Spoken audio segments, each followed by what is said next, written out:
Three very important American cabinet officials have visited Asia recently. Deputy Secretary of State Sherman visited Tianjin on the 26th. Secretary of Defense Austin visited Singapore, Vietnam and the Philippines on the 26th. The Secretary of State Blinken visited India on the 28th.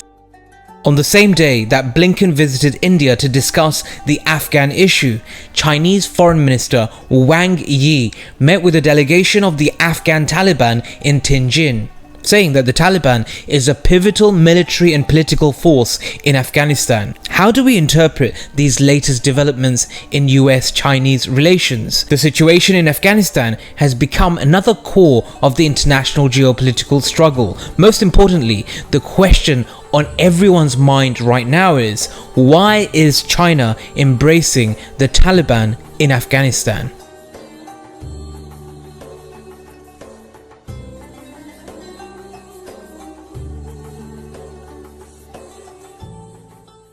Straight after Wang Yi met with Sherman, he also met with the Taliban in Tianjin to send the United States a message that if the United States can make deals with the Taliban, so can the Chinese. A lot of time, a lot of effort, a lot of resources in improving the competency and the capability of the Afghan National Security Forces, and now it's their turn. It's their time to defend their people, defend their territory, defend their sovereignty. And it's going to be up to them now to do the work of the security forces for that particular country. Also, the United States will complete its troop withdrawal from Afghanistan before the end of August. After the United States leaves, no matter what policies China adopts in the future or its relationship with Afghanistan, it has no intention to fill the US power vacuum and start any sort of war with the Taliban. China is also quite worried that the future situation in Afghanistan will get out of control. If there's turmoil, a refugee crisis, or civil war in Afghanistan, it will cause many disturbances and challenges to the west of China, including Central Asian countries and Pakistan, which will affect China as well.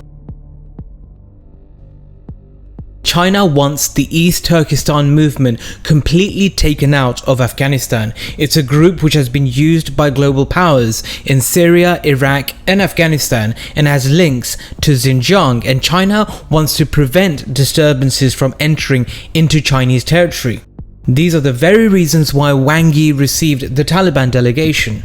More to the point, China has no other choice but to talk to the Taliban. From a historical perspective, Afghanistan is the dream of international powers, including the British Empire, the Soviet Union during the Cold War, and the United States during the post-Cold War. Afghanistan is called the imperial cemetery by the outside world, and now the United States is suddenly leaving the imperial cemetery. China does not want to dig its grave out there. China is certainly willing to intervene economically in investment projects in Afghanistan. The Taliban have also recently said that they'll protect Chinese companies and workers and are prepared to kick out the Uyghur East Turkestan group off Afghan soil. But it's very complicated because the Taliban have different factions. There's actually no uniformity between them. China has to pay attention to the influence of the Taliban in Afghanistan, but China has no way to go directly into the so-called imperial cemetery to become the next big country to be buried. China's most important interest right now is the Chinese-Pakistani Economic Corridor, and China must ensure the smooth implementation of this flagship plan. Afghanistan is a problem for China, but they see it as a problem to be solved, prevented and sorted out.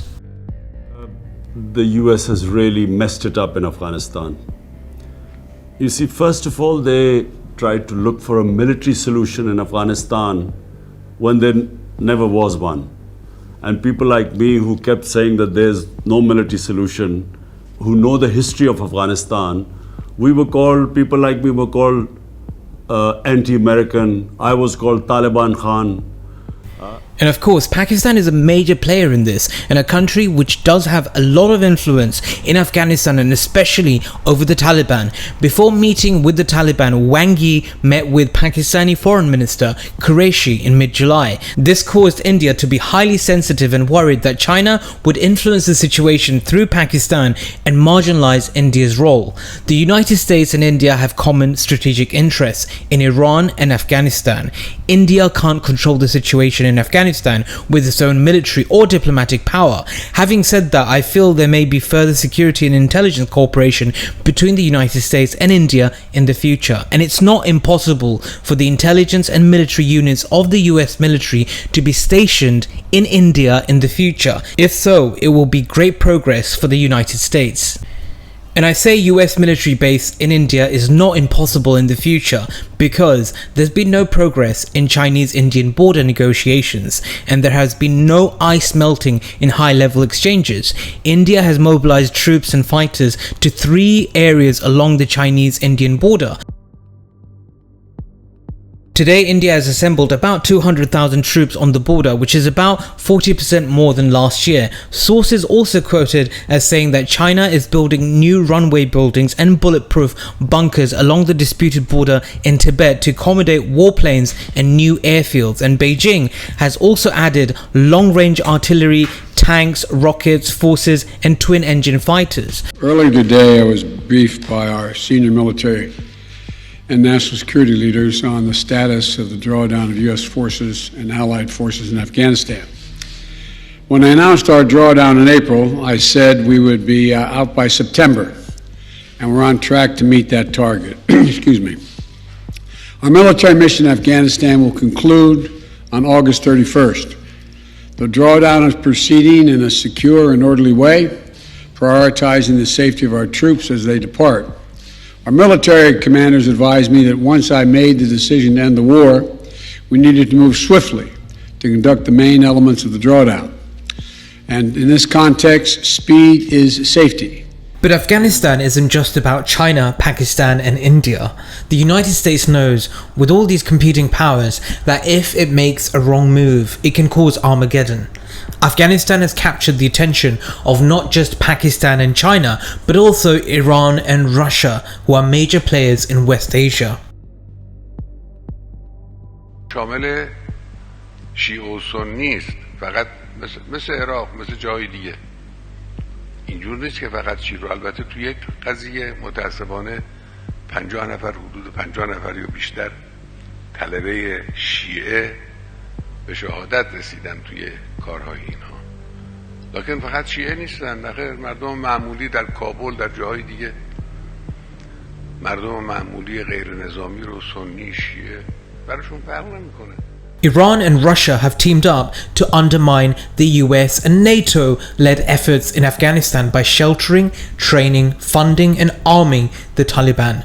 Iran and Russia have not only expanded their diplomatic engagement with the Taliban regime, but also they're providing advanced weapons to the insurgents that are fighting the puppet Ghani regime in Afghanistan. Afghan government officials and Taliban representatives have met in Tehran for peace talks amid the pullout of U.S. troops from Afghanistan. The talks are the first significant discussions in months between the two sides from the war-battered country. Jiang with the details. Iran has set up new training camps for Taliban fighters along Afghanistan's border and has delivered Russian arms to insurgents in western and southern Afghan provinces. Meanwhile, Caliph Sultan Erdogan from the NATO brigade is training the Ghani government forces. We give them 6 months and they'll be out.